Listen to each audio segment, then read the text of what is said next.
மல்யுத்த வீரர் பஜ்ரங் புனியா மீது தேசிய ஊக்க மருந்து தடுப்பு ஆணையம் சஸ்பெண்ட் நடவடிக்கையை மேற்கொண்டுள்ளது. இது பற்றின கூடுதல் விவரங்களோடு செய்தியாளர் ராஜா இணைகிறார்.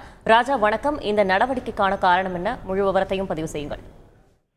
வணக்கம். ஜப்பான் தலைநகர் டோக்கியோவில் நடந்த மல்யுத்த போட்டியில் வெண்கலம் பதக்கம் வென்று இந்தியாவுக்கு பெருமை சேர்த்தவர் பஜ்ரங் புனியா. இந்திய மல்யுத்த சம்மேளன முன்னாள் தலைவராக இருந்த பிரிஜ் பூஷனுக்கு எதிராக அந்த பாலியல் புகார் வழக்கில் அவருக்கு எதிராக இந்த சாஷி மாலிக் மற்றும் விக்னேஷ் ஆகியோருடன் பஜ்ரங் புனியாவும் இணைந்து போராட்டத்தில் ஈடுபட்டிருந்தார். இந்த நிலையில் மார்ச் 10 ஹரியானா மாநிலம் சோனப்பட்டில் நடந்த ஊக்க மருந்து சோதனைக்கு பஜ்ரங் புனியா அவரது சிறுநீரை வழங்கவில்லை என இதனை அடுத்து தேசிய ஊக்க மருந்து தடுப்பு ஆணையம் அவரை சஸ்பெண்ட் செய்திருக்கிறது.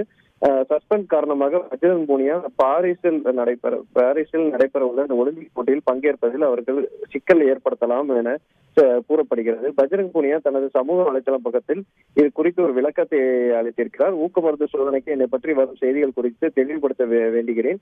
தேசிய ஊக்க மருந்து தடுப்பு ஆணையம் அதிகாரிகள் மானிய வழங்க நான் ஒருபோதும் மறுத்ததில்லை. எனது மாதிரிகளை சேகரிக்க அவர்கள் முன்பு கொண்டு வந்த இந்த காலாவதியான கிட் மீது என்ன நடவடிக்கைகள் அவர்கள் எடுத்திருக்கிறார்கள் என்பது குறித்து அவர்கள் பதில் அளிக்குமாறு கேட்டுக்கொள்கிறேன். எனது வழக்கறிஞர்கள் மூலம் இந்த கடிதத்திற்கு உரிய நேரத்தில் பதில் அளிப்பேன் என பஜ்ரங் புனியா ஒரு வீடியோ ஒன்றை பதிவிட்டு அதன் அந்த காலாவதியான கிட் என்பதை காண்பித்து வீடியோ ஒன்றை பதிவிட்டுள்ளார். விவரங்களுக்கு நன்றி ராஜா.